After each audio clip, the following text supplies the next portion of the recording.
First contact in the storm. The Pacific Ocean churned beneath the research vessel Horizon Seeker, its waters black as obsidian under the moonless sky. Dr. Sarah Chen stood at the ship's bow, her eyes fixed on the storm gathering on the horizon. The vessel's sophisticated weather radar had failed to predict this system's sudden formation, just as it had failed to explain the strange electromagnetic disturbances they'd been tracking for the past week. Dr. Chen. James Morrison's voice crackled through her radio, tension evident in the marine engineer's usually calm demeanor. "You need to see this. The sonar's picking up something impossible." Sarah hurried to the bridge, her steps quick but measured against the increasing pitch and roll of the vessel. Inside, James hunched over the sonar display, his face bathed in its blue glow. Captain Maya Rodriguez stood behind him, her weathered features drawn in concentration. "Look at these readings," James said, pointing to the screen. "Whatever this is, it's massive, and it's moving against the current." The sonar image showed a shape unlike anything Sarah had seen in her 15 years of marine research. It was too geometric to be natural, too large to be any known submersible, and it was ascending from depths that would crush any human-made vessel. Captain Rodriguez keyed the ship-wide intercom. "All hands to stations. We've got something big coming up, and this storm's about to hit hard." The first raindrops hammered against the bridge windows as the crew scrambled to secure equipment. The ocean seemed to heave, as if something vast were displacing its waters from below. Then they saw it, a gleam of metal breaking the surface, its surface adorned with pulsing lights that defied any known human design. "That's no submarine," Sarah breathed, her scientific mind racing to process what she was seeing. "Those markings, they're not from Earth." The alien vessel, there was no other way to describe it, rose further, revealing damage along its hull. What looked like weapon scarring marked its otherwise seamless surface, and one section appeared to be venting a luminescent gas into the churning waters. "They're in trouble," James said, his engineer's eye-catching details others might miss. "Those vents shouldn't be exposed to water. The hull integrity's compromised." Captain Rodriguez straightened, her decision already made. "Prep the rescue equipment. Whatever that is, whoever they are, maritime law still applies. We help those in distress." Sarah stared at her captain. "We're going to attempt first contact in the middle of a storm." "No," Rodriguez replied, a slight smile crossing her face. "We're going to save lives in the middle of a storm. First contact can wait until everyone's safe." The Horizon Seeker's crew sprang into action. Their research vessel, though small, was equipped with advanced salvage gear for recovering delicate scientific equipment from the deep. James coordinated with the deck crew to position their strongest cables, while Sarah worked to establish any kind of communication with the alien craft. The storm intensified around them, but the crew worked with practiced efficiency.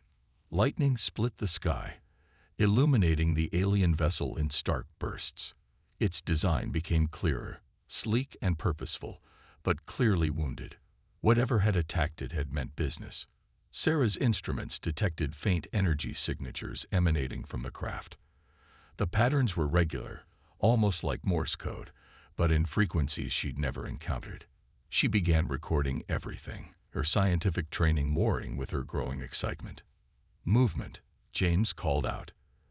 "They're opening something. Looks like an airlock or docking port." The alien vessel's sides split along invisible seams, revealing a darkened chamber. In the strobing lightning, they caught glimpses of figures moving inside. Tall, elegant forms that moved with an otherworldly grace despite their obvious distress. "Ready the medical bay," Rodriguez ordered. "And someone get Dr. Chen a translator unit. Something tells me we're going to need every tool we have for this conversation." As the crew prepared to make history, none of them noticed the brief, intense energy signature that pulsed from the alien craft into deep space.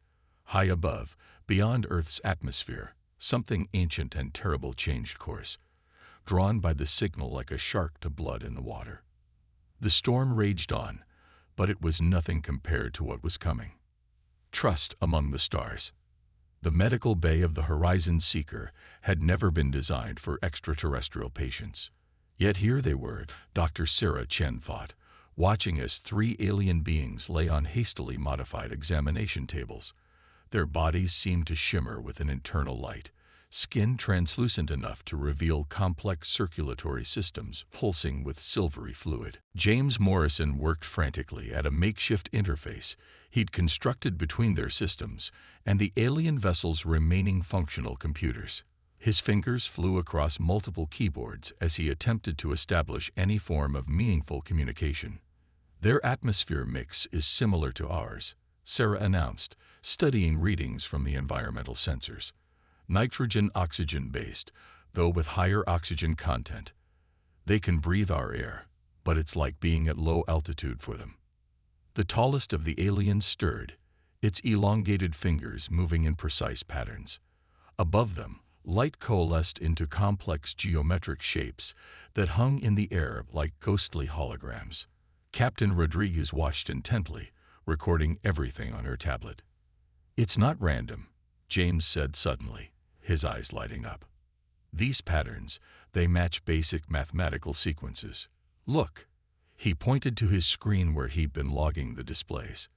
"That's the Fibonacci sequence. They're trying to establish a mathematical baseline for communication."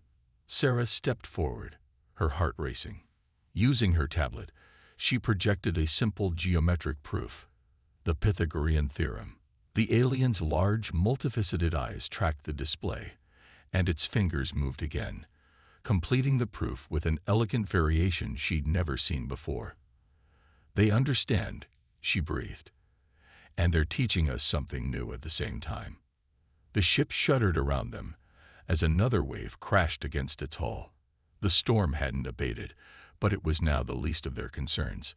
The alien leader, they'd begun thinking of it as the captain, created a new series of images. A star map materialized in the air, showing a path of destruction across multiple solar systems. "They're refugees," Captain Rodriguez said softly, "running from something." The alien imagery shifted, showing massive vessels of distinctly different design, angular, aggressive shapes that moved with ruthless efficiency. The scenes that followed depicted worlds burning, civilizations falling. Sarah felt her throat tighten as she watched entire solar systems go dark. The swarm, the alien captain communicated through mathematical symbols that their computers were slowly learning to interpret. They consume. They expand. They cannot be reasoned with. James looked up from his interface, face pale. "According to these readings, the swarm's forward elements will reach our solar system within hours. Those energy signatures we detected last week, those were scout drones." Captain Rodriguez straightened, her expression hardening. "Then we need to move fast." "James, what's the status of their ship?" "Bad," he replied, shaking his head. "Their main drive is ruptured. Even if we could tow them, they're not going anywhere under their own power." The alien captain's next transmission was clear even before the computers translated it. An apology. They had led death to Earth's doorstep.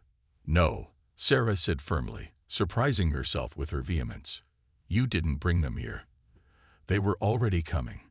You just gave us warning." Rodriguez nodded, already formulating plans. "James, what about their weapon systems? Anything we can use?" The engineer consulted his readings. "Most are damaged, but wait, their defensive screens are partially functional. And there's something else, some kind of energy dampening system. It's designed to mask their signature from the swarm sensors. Can we adapt it? Make it bigger?" James exchanged looks with the alien captain, who had followed the conversation through the mathematical interface. The alien's fingers moved rapidly, projecting schematics into the air. "They want to help," Sarah translated, her excitement growing as she understood the implications. "Their technology, combined with our ocean's natural properties, we might be able to hide more than just one ship. We might be able to hide the whole planet." James finished, his fingers already flying over his keyboard. "But we'll need help. A lot of it." Captain Rodriguez was already on her satellite phone, calling in every favor she'd accumulated in 20 years at sea. Get me the Pacific Fleet Command. Priority 1. Authorization Rodriguez Delta 79. Tell them we got a chance to save the world. But they need to move fast. As the humans scrambled to implement their desperate plan, the alien captain created one final image, a simple expression of gratitude that needed no translation. Where their own people had fallen back in the face of the swarm, these humans rushed forward to help strangers, bringing all their resourcefulness and determination to bear. Perhaps the alien thought, watching Sarah and James work in perfect synchronization with their surviving engineers, that was what would make the difference. The swarm had never encountered a species quite like humanity before. High above, the first swarm ships entered the outer solar system, their sensors already probing for their prey. They would find Earth soon enough. But Earth, thanks to an unlikely alliance forged in the heart of a storm, would be ready for them. The hunter becomes the hunted. Time moved with brutal efficiency aboard the Horizon Seeker. Naval vessels converged on their position from all directions, their crews having been briefed with information that would have seemed impossible mere hours ago. The storm that had revealed the alien craft now worked to their advantage, masking their activities from casual observation. Dr. Sarah Chen stood in the ship's makeshift command center, where hastily installed screens showed the approaching swarm fleet. The aliens' advanced sensors, tied into Earth's existing satellite network through James' improvisational genius, painted a chilling picture. Dozens of massive ships, each larger than an aircraft carrier, pushed through the outer solar system with single-minded purpose. They're following a standard search pattern. The alien captain communicated through their now refined mathematical interface. James had nicknamed them Azure for the subtle blue luminescence of their skin. They believe we are wounded, hiding. They expect us to be easy prey. Captain Rodriguez studied the tactical display, her expression grim but determined. Then let's give them exactly what they expect. James, how's the modification to their cloaking system coming along? James emerged from behind a bank of hybrid human-alien computers, his face streaked with sweat and some kind of luminescent alien coolant. We've got it working in theory. The alien tech is designed to bend energy signatures around their hull. We're adapting it to work with the natural electromagnetic properties of Earth's oceans. In theory? Sarah asked, raising an eyebrow. Well, we've never tried to hide an entire planet before, James replied with a tired grin. But the math checks out. The alien's energy-dampening field, combined with the ocean's natural ability to absorb and scatter electromagnetic radiation, it should create a kind of planetary-scale stealth system. Azure's fingers moved rapidly, creating complex equations in the air. Sarah had become adept at reading their mathematical language. They say the swarm has never encountered a water world like Earth before.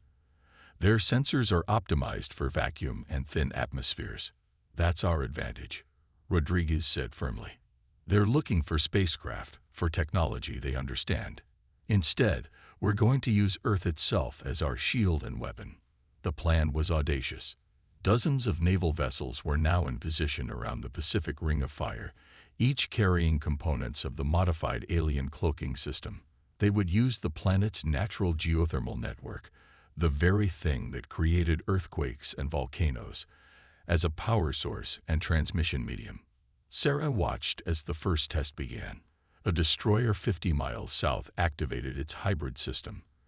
On their screens, the ship's energy signature dimmed, then seemed to merge with the ocean itself.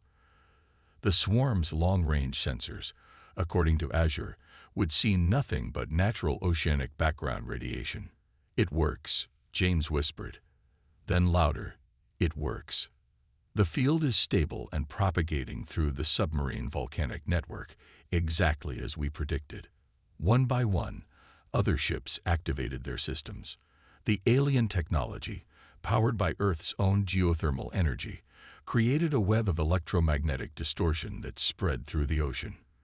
It was like throwing a blanket over a bright light, but on a planetary scale. Azure's people had never considered using natural phenomena this way. Their worlds were older, more geologically stable. Earth's dynamic nature, which they had initially seen as a primitive characteristic, was proving to be its greatest defense. Swarm vessels entering medium sensor range, Sarah announced, watching the displays. They're spreading out, beginning their search pattern. Rodriguez nodded. Right where we want them. Phase 2, people. Let's show them why you don't hunt in unknown waters. The next stage of their plan was even more ambitious. The naval vessels had deployed specially modified depth charges, non-explosive devices designed to create specific pressure waves in the deep ocean. When detonated in sequence, they would create artificial currents and temperature gradients that would play havoc with the swarm's sensors. They're used to space, James explained, coordinating with the fleet. In space, energy signatures travel in predictable ways. But in water, we can bounce their sensor beams off thermal layers, create false echoes, lead them exactly where we want them. The first swarm ship entered the outer trap zone. On their screens, they watched as the massive vessel, shaped like a predatory insect, moved with artificial precision through Earth's atmosphere. It was searching for its wounded prey, unaware that it had entered an environment humans had spent centuries learning to navigate. Now, Rodriguez commanded. The depth charges activated in a carefully choreographed sequence. Massive underwater currents shifted, creating layers of varying temperature and salinity. The swarm ship's sensors, designed for the clean equations of space, began reporting impossible readings. Azure's fingers moved rapidly, translating the swarm's confusion. They're detecting phantom energy signatures. Their targeting systems cannot compensate for the oceanic distortions. More swarm ships entered the atmosphere, drawn by the false signals. Each one found itself trapped in a maze of sensor ghosts and electromagnetic mirages. Earth's oceans, combined with human ingenuity and alien technology, had turned the hunters' greatest strength, their reliance on advanced sensors, into a critical weakness. They're splitting up, Sarah reported, watching the tactical display with growing excitement. Each ship is chasing a different false signal. Their swarm formation is breaking down. Rodriguez allowed herself a small smile. Perfect. Time for Phase 3. Let's show these cosmic bullies what happens when they pick a fight in our backyard. The true trap was about to be sprung, and the swarm was about to learn a harsh lesson about underestimating both humanity's resourcefulness and the power of Earth's oceans. Depths of courage. The Pacific Ocean had become a battlefield unlike any in human history. Massive swarm vessels, their hulls gleaming with otherworldly malevolence, prowled through storm-tossed waters in pursuit of phantom signals. Each ship, larger than the largest human aircraft carrier, moved with predatory grace, unaware they were being led into a trap centuries in the making. From the bridge of the Horizon Seeker, Captain Rodriguez watched the tactical display with laser focus. The plan they'd conceived mere hours ago was working almost too well. The swarm ships had completely abandoned their coordinated formation, spreading out across the Pacific in pursuit of false signals created by their hybrid human-alien technology. Phase 3 is ready, James announced, his voice hoarse from hours of non-stop work. All submarines are in position. Thermal vent network is primed. Dr. Sarah Chen stood beside Azure, their alien ally, watching as complex mathematical symbols danced in the air between them. Azure says the swarm has never failed to capture prey once they've detected it. Their confusion is making them aggressive, sloppy. Good, Rodriguez replied grimly, because what we're about to do will only work once. The trap they'd laid was audacious in its scope. While the swarm ships chased sensor ghosts, the combined forces of several nations' submarines had taken position near the Pacific's deepest thermal vents. Each submarine carried modified versions of the aliens' energy-dampening technology, but reversed, designed to amplify rather than suppress. Largest swarm vessel is approaching the Marianas Trench, Sarah reported, watching the readings. Right where we want it. Rodriguez keyed her comm.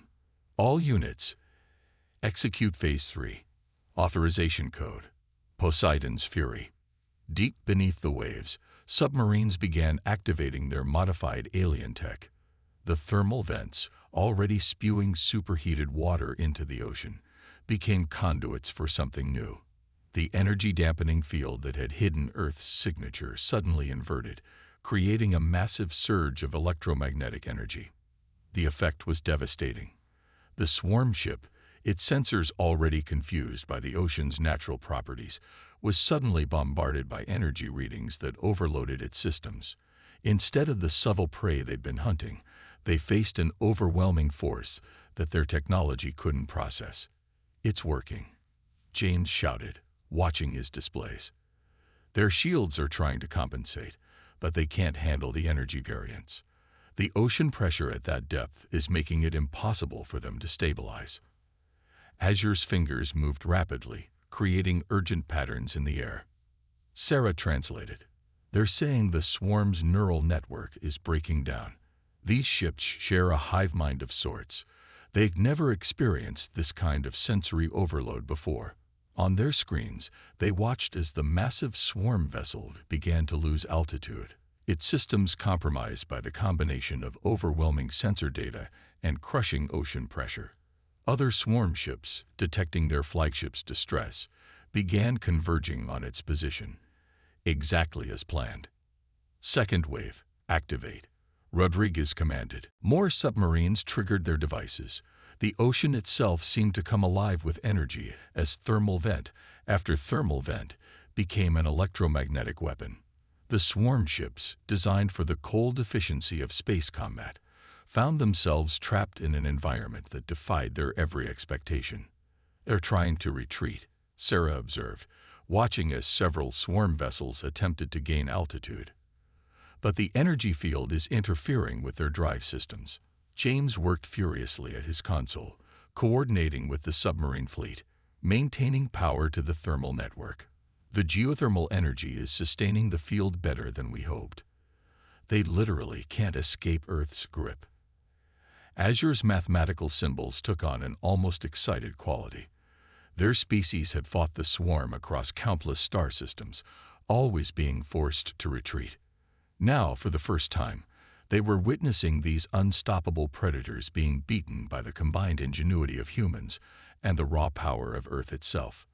The largest swarm ship, still struggling near the Marianas Trench, suddenly emitted a piercing signal that their instruments barely detected. "That's their distress call," Sarah translated Azure's rapid calculations. "They're calling for reinforcements." "Let them come," Rodriguez said with steely determination. "We've got more thermal vents, more submarines, and more surprises waiting. Humanity just joined the galactic community, and we're making one hell of a first impression."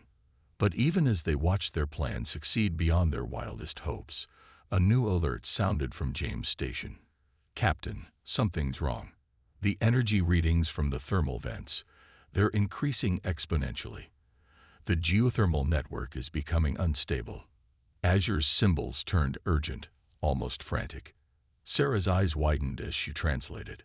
"The swarm ship's distress signals are resonating with Earth's mantle. We've created a feedback loop. If we don't stop it, the Ring of Fire could wake up," Rodriguez finished, understanding the implications. All of it, at once. They had turned Earth's power against the swarm, but now that power threatened to turn against them all. What had been a perfect trap was becoming a potential catastrophe that could devastate the entire Pacific Rim.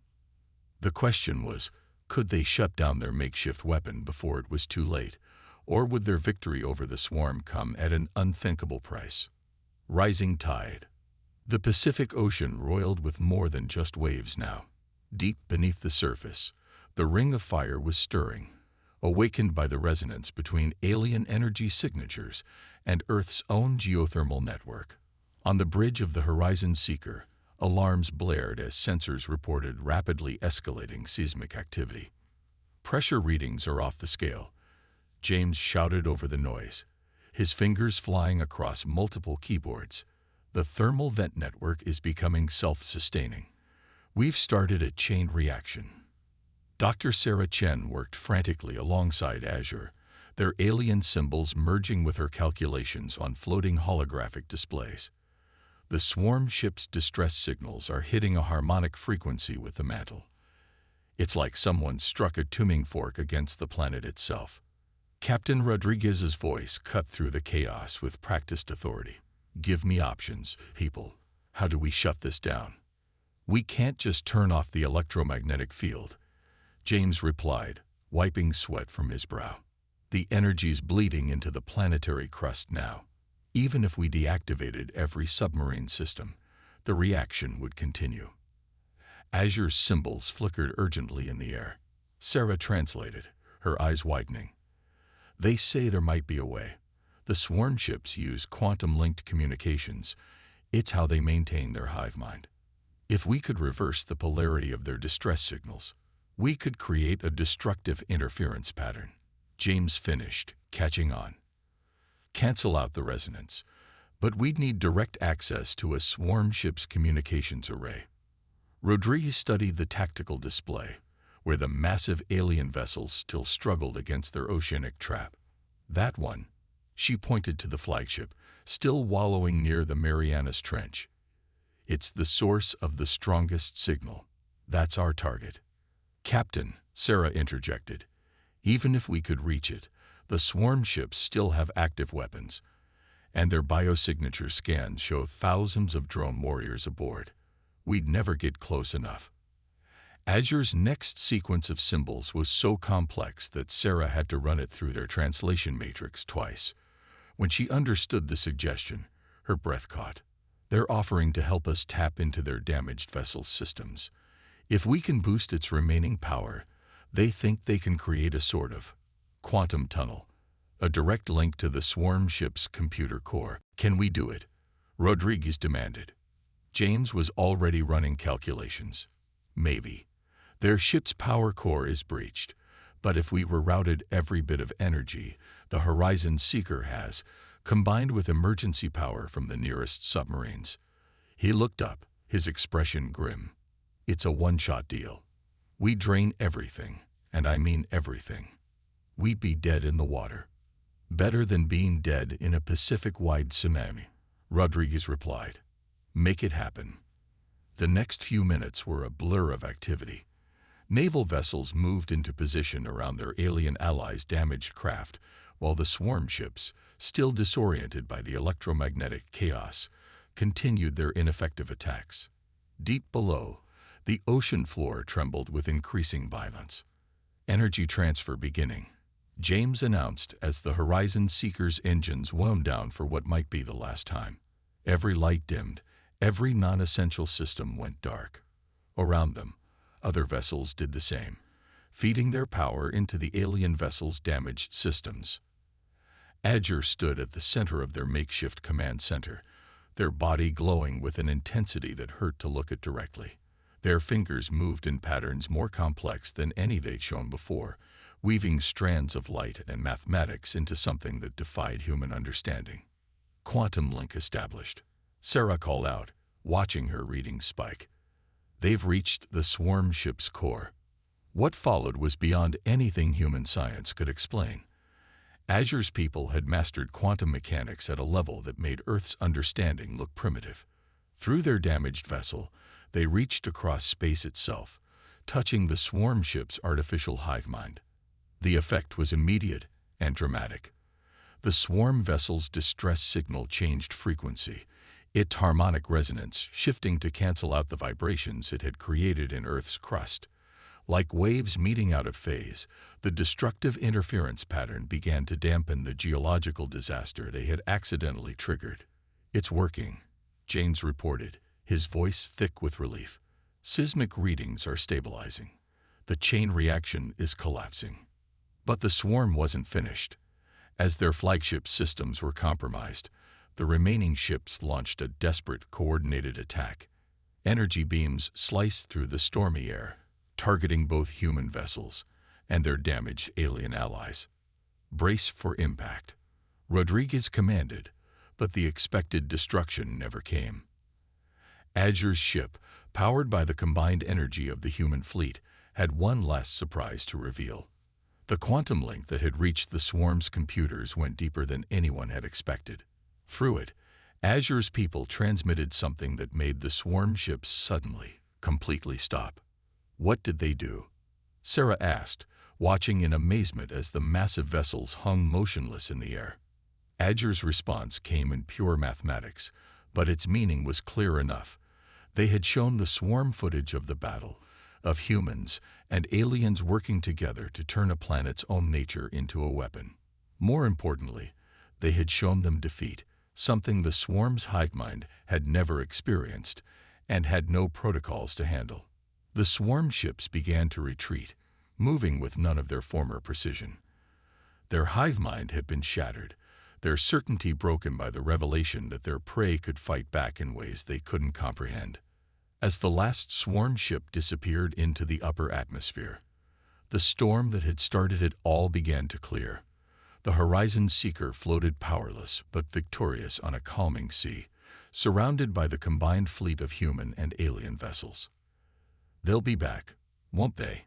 Sarah asked Azure, watching the symbols that formed their response. "Yes," Rodriguez translated, having learned enough of their mathematical language to understand the basics. "But next time, we'll be ready.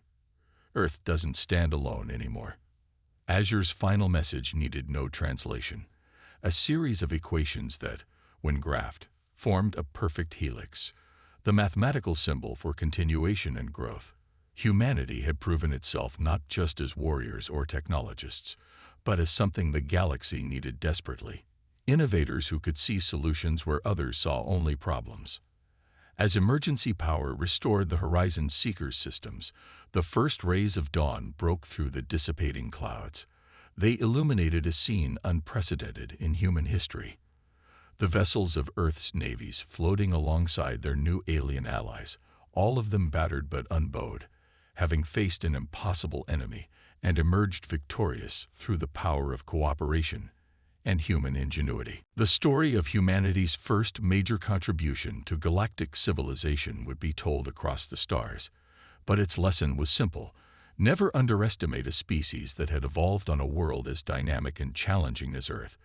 We might be newcomers to the cosmic stage, but we had already proven that we belonged among the stars.